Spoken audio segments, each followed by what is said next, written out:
I was the child who didn't need attention. Apparently independence means you don't deserve support. I, 28F, just declined to be my parents' emergency contact for the third time this month. They don't understand why. This is the story of how being the easy child meant being the invisible child, and how my family is finally facing the consequences of decades of neglect. The easy child. I was always easy. As a baby, I slept through the night at 6 weeks. Rarely cried. Self-soothed. As a toddler, I played independently.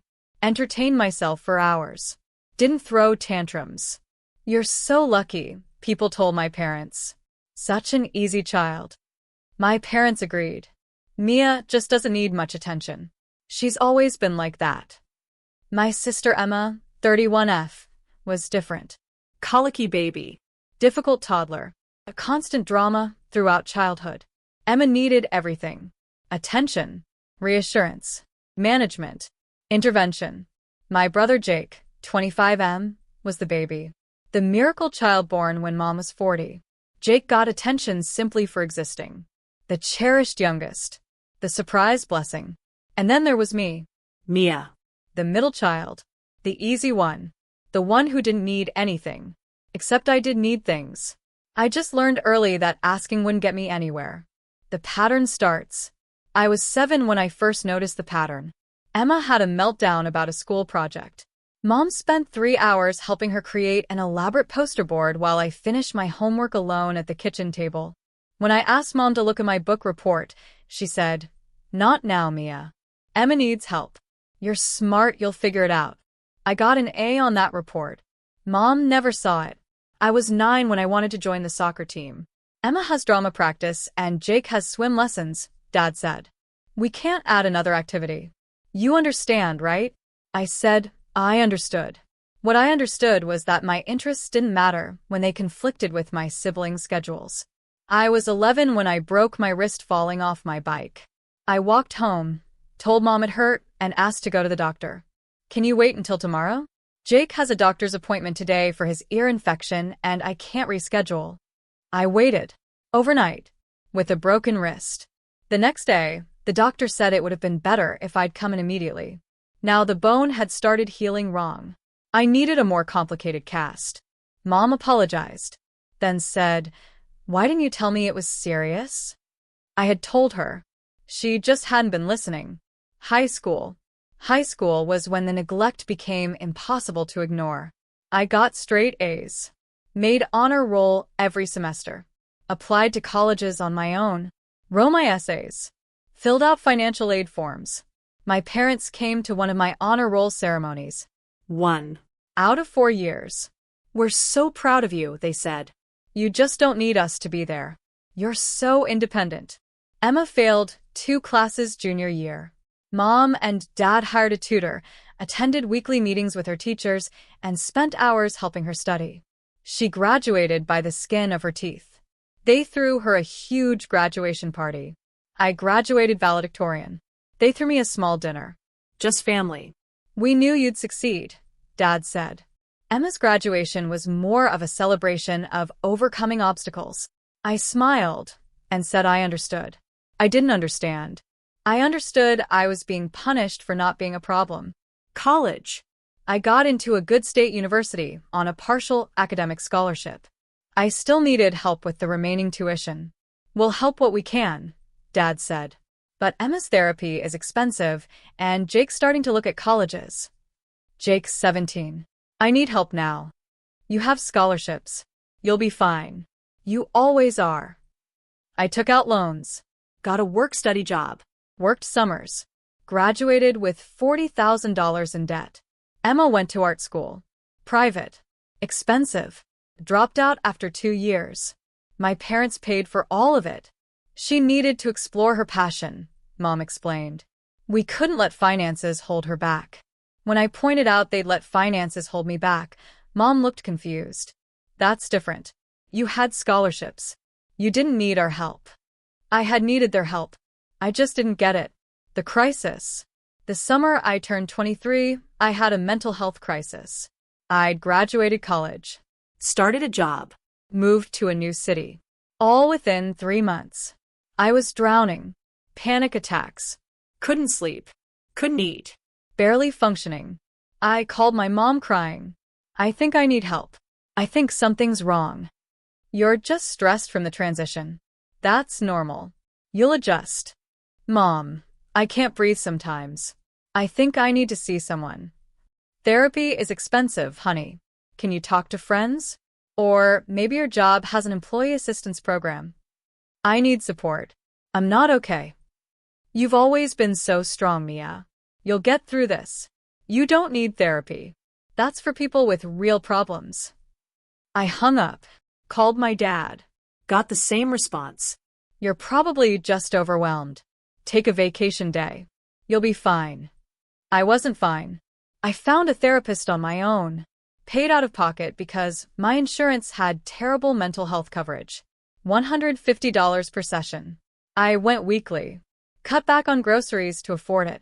My parents never knew because they never asked how I was doing. Meanwhile, Emma had weekly therapy sessions that my parents paid for. She has clinical depression. Mom explained when I asked why Emma's mental health was taken seriously and mine wasn't. I have clinical anxiety, I said. Since when? Since I got diagnosed 6 months ago. Mom looked shocked. Why didn't you tell us? I did. You said I'd be fine. I didn't realize you were serious. And there it was. I could be drowning and they wouldn't notice because I was strong and independent and didn't need attention. Jake's college.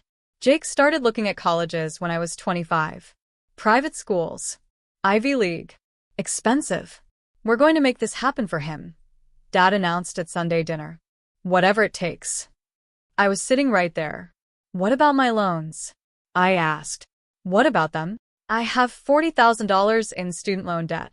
You helped Emma with school. You're helping Jake. What about me? Dad looked uncomfortable. You're working. You can handle your loans. I could have handled them in college too, if you'd helped me like you're helping Jake. You had scholarships.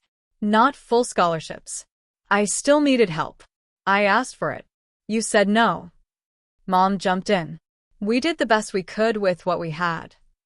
You have enough to send Jake to a school that costs $60,000 a year. That's different. How? How is it different except that I'm the one you didn't think deserved support? Silence.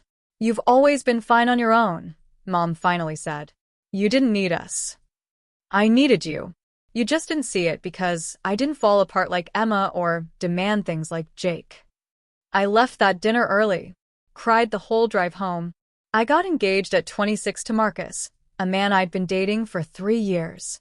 My parents met him twice. Not because I didn't invite them to visit. I did. Multiple times. They were always busy with Emma's latest crisis or Jake's college touring. When I announced the engagement, Mom was thrilled. We're so happy for you. When's the wedding? October next year. I was hoping you could help me plan. Of course. Let's set up a time to look at venues. We set up 3 separate times. She canceled all 3. Emma's having a hard time with her breakup. Jake needs help moving into his dorm. Your father has a work thing, and I should be there to support him. I planned my wedding alone. Venue, caterer, flowers, dress, everything. My best friend helped. My future mother-in-law helped. My mother showed up to 1 dress fitting. Spent the whole time on the phone with Emma. Sorry, she said afterward. Emma's struggling. You understand. I understood that even my wedding wasn't important enough to focus on. 2 months before the wedding, Emma announced she was engaged too. Suddenly Mom had all the time in the world for wedding planning. Just not my wedding. Emma's wedding. We should coordinate, Mom said. Maybe have them close together. How fun would that be? My wedding is in 8 weeks. Right. And Emma's thinking next spring. So close. Emma's engagement became the main topic at every family gathering. My wedding was an afterthought. The wedding day. My wedding was beautiful despite the lack of family involvement. Small. Intimate. Just what Marcus and I wanted. My parents showed up. Late. They missed the ceremony because Jake had a crisis. He couldn't find his good shoes for the wedding, and they had to help him. They arrived during cocktail hour. We're so sorry. Mom hugged me. Jake needed us. But we're here now. They stayed for dinner. Left before the cake cutting, because they were tired. I cried in the bathroom. My best friend found me. They're not worth it. They're my parents. They're people who take you for granted. That's not the same thing. She was right. But it still hurt. The expectation. After the wedding, something shifted in my parents' expectations. Now that I was married and settled, I was supposed to be available for them. Mom called asking me to help her organize the house. You're so good at organizing. I was busy with work. I said no. She acted hurt. I thought you'd want to spend time with me. I've wanted to spend time with you for years. You were always busy. That's not fair, Mia. It's completely fair. Dad called asking for help with his computer. You're good with technology. I was in the middle of a project deadline. I said I'd help later. He showed up at my house unannounced that evening. This can't wait. My email isn't working. Dad, I'm working. This will only take a minute. It took 2 hours. He left without thanking me. Jake called asking for career advice. You're successful. Tell me how you did it. I sent him some resources and offered to talk on the weekend. He called me back 20 minutes later. I need help now. I have an interview tomorrow. I'm at work, Jake. I can't. Come on, Mia. You're never too busy for family. I hung up on him. He called Mom crying that I was mean to him. Mom called me. Jake just needed a little help. Why couldn't you make time? I've been asking you to make time for me for 28 years. That's different. You're an adult now. I was an adult when I graduated college. I was an adult when I had a mental health crisis. I was an adult when I planned my wedding alone. But you were all too busy then. We did our best. Your best for Emma and Jake. Not for me. I started declining their calls. The diagnosis. 6 months after my wedding, I got a diagnosis I'd been avoiding. Endometriosis. Surgery required. I was scared. Marcus took time off work to be with me. My best friend came to the hospital. My parents didn't know. Because I didn't tell them. Because the one time I'd called them about a health issue, they told me I was overreacting. The surgery went fine. Recovery was hard. I took 2 weeks off work. My parents found out through Jake, who saw something on social media. Mom called, furious. You had surgery and didn't tell us? I didn't think you'd care. How can you say that? We're your parents. When have you acted like it? We've always been there for you. Name one time. Silence. One time, Mom. One time you were there for me specifically, because I needed you. Not because it was convenient. Not because Jake or Emma didn't need you more that day. One time you prioritized me. She couldn't. She started crying. That's not fair. We love you. Loving me and supporting me are different things. You've loved me from a distance my whole life. I'm fine with that now. But don't expect me to be available for you when you were never available for me. The emergency contact. Last month, my parents both had medical procedures scheduled. Nothing serious. Routine stuff. But they needed emergency contacts. They put my name down. The hospital called me at 2 a.m. because Dad had a reaction to anesthesia. I was listed as the primary contact. I hadn't agreed to be the primary contact. I went to the hospital because it was an emergency. Dad was fine. Just a scary reaction. He woke up and saw me there. Thanks for coming, sweetheart. Why am I your emergency contact? You're responsible. Reliable. We knew we could count on you. You could count on me because you assume I'll always drop everything. Just like you assume I don't need support because I don't demand it. What are you talking about? I'm talking about 28 years of being invisible because I was in a crisis. I'm talking about you listing me as an emergency contact without asking. I'm talking about you taking me for granted my entire life. Mom came in. Mia, your father just had a health scare? I had a health scare 6 months ago. Neither of you showed up. We didn't know. Because I stopped telling you things. Because you don't listen anyway. I left the hospital. The next day, I called them both. I need you to remove me as your emergency contact. You can't be serious, Dad started.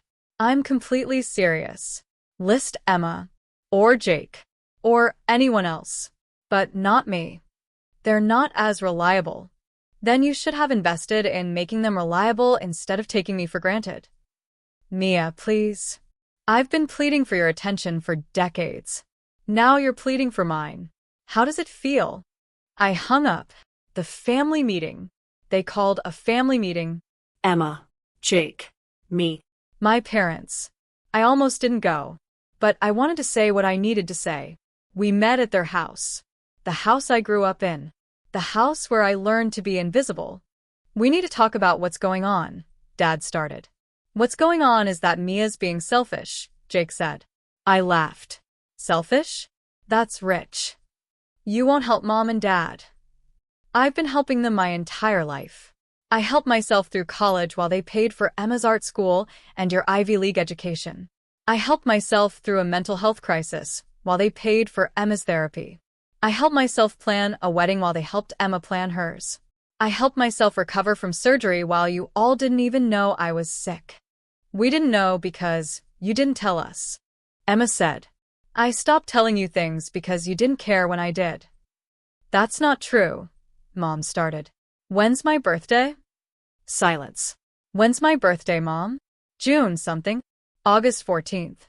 My birthday is August 14th. You've missed it for the last 3 years. We've been busy. You made it to Emma's birthday party last year. Flew out for Jake's birthday the year before. But you can't remember mine. Dad shifted uncomfortably. We're here now. We're trying to fix this. No. You're trying to fix me refusing to be your unpaid on-call support system. That's not the same thing. What do you want from us? Mom asked. Nothing. I don't want anything anymore. That's the point. You're still angry about things from childhood. Emma started. I'm not angry. I'm done. There's a difference. We're family, Jake said.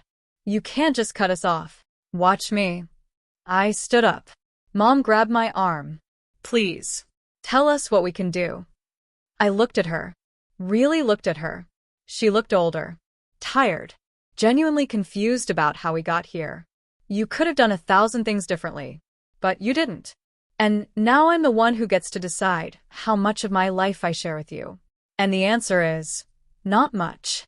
We love you, Dad said. I know you love me. But love without support is just words. And I'm done accepting words instead of actions. I left. 3 months later.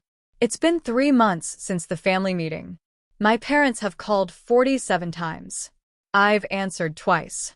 Both conversations were brief. Surface level. How are you? They ask. Fine, I say. And I am fine. Better than fine, actually. Marcus and I are looking at houses. Talking about starting a family. I got a promotion at work. I'm in therapy dealing with the years of emotional neglect. My best friend got engaged. I'm helping her plan her wedding. Her mom is involved too. Watching her mom actually show up makes me sad and happy at the same time. Emma called last week. Mom and Dad are really hurt by how you're treating them. Okay. That's it?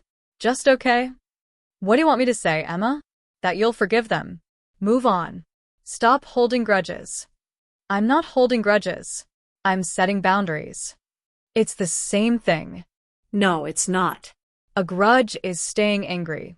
A boundary is protecting myself from people who've hurt me. There are parents. They did their best. They're best for you and Jake.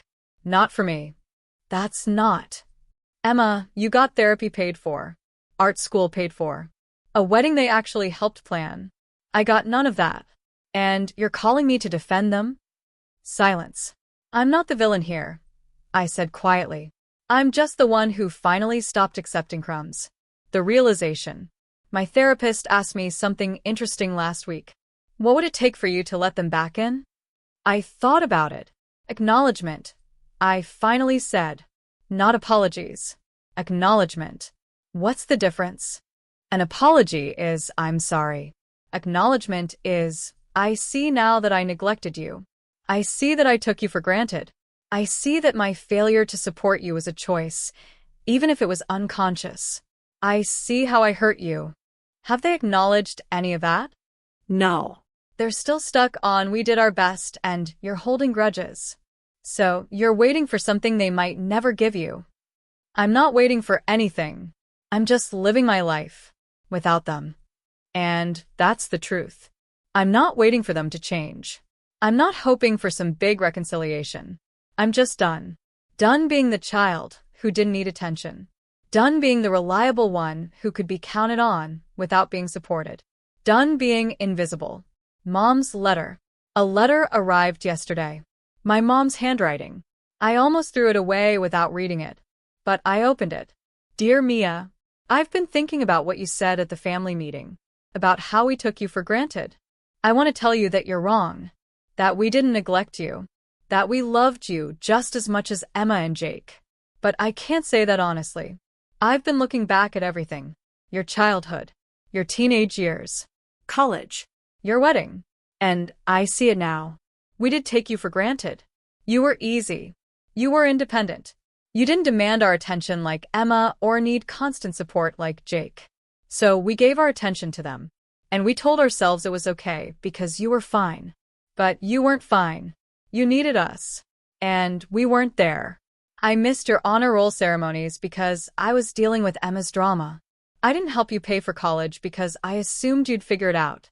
I wasn't there for your mental health crisis because I didn't think you were serious. I missed your wedding ceremony because Jake couldn't find his shoes. I didn't even know you had surgery. I don't know your favorite color, or your favorite food, or what keeps you up at night. I know everything about Emma and Jake. But I realized last week that I don't really know you at all. I'm not writing this to ask for forgiveness. I'm writing because you asked for acknowledgement.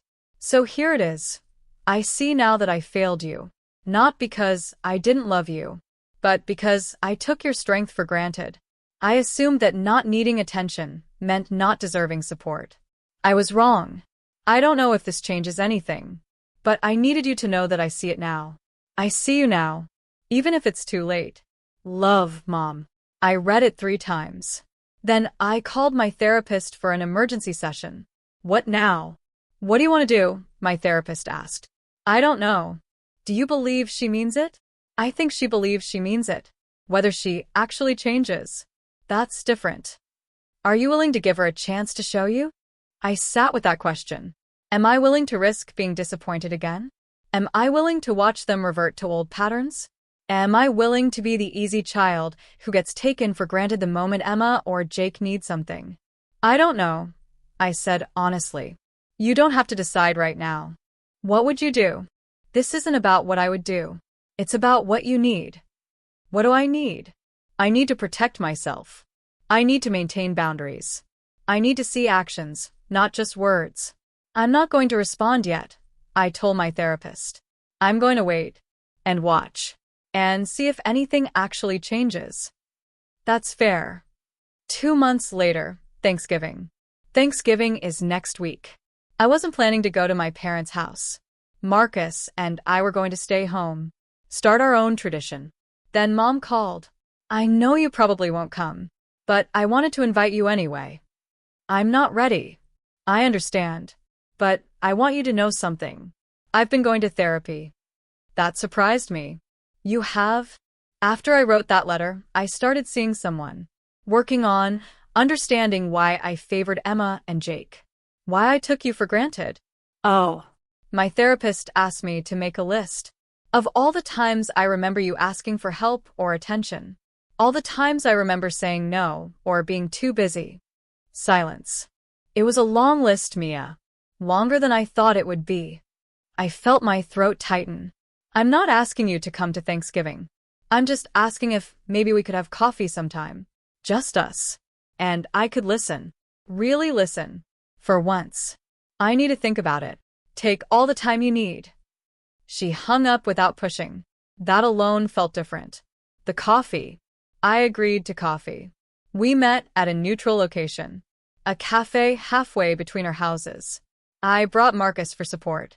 He sat at a different table, but within sight. Mom looked nervous. Older than I remembered. We ordered coffee. Sat down. Thank you for coming, she said. I'm here. But I need you to know, I'm not promising anything. No forgiveness. No big reconciliation. Just coffee. I understand. We sat in awkward silence. My therapist gave me homework, Mom finally said, to ask you what I missed. Not to defend myself. Just to listen. I took a breath. You missed everything, Mom. And then I talked. I told her about being 7 and doing homework alone while she helped Emma. About being 11 with a broken wrist, waiting overnight for treatment. About high school honor roll ceremonies she skipped. About college applications I filled out alone. About the mental health crisis she dismissed. About planning my wedding without her. About surgery she didn't know about. About feeling invisible my entire life. She cried through most of it. I'm so sorry, she kept saying. I don't need you to be sorry. I need you to understand that you can't undo this. You can't go back and be the mom I needed. That time is gone. I know. So what happens now depends on what you do going forward. Not what you promise. What you actually do. What can I do? Show up. Consistently. Not just when it's convenient. Not just when Emma and Jake don't need you more. Actually show up for me. I will. We'll see. The coffee lasted an hour.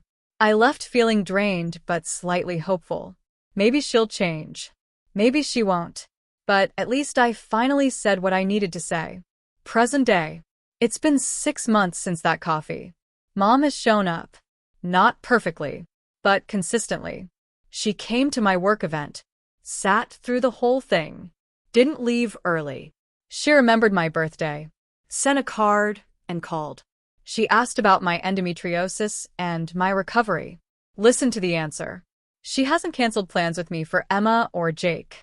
Not once. It's weird. Having a mother who's actually trying. I'm cautiously optimistic. Dad's trying too, in his way. Less evolved, but trying. Emma's been distant. I think my boundary setting made her uncomfortable. Jake called to apologize last month. I never realized how different your experience was from mine. Yeah, it was. I'm sorry I called you selfish. Thank you. We're rebuilding. Slowly. But I'm not the easy child anymore. I'm the child with boundaries. The child who expects support, not just love. The child who won't settle for crumbs. And if they can't handle that, then they'll lose me. But this time, it'll be their choice. Not mine. Final update. I'm pregnant. Found out last week. I told Marcus first, obviously. Then I called my mom. She cried. Happy tears. Can I come visit? Help you prepare? Yeah. You can. I won't miss this, Mia. I promise. I'll believe it when I see it. But I'm willing to let you try. Maybe she'll show up for my kid the way she didn't show up for me. Maybe becoming a grandmother will change something. Or maybe I'm just giving her one more chance to prove she's serious about change.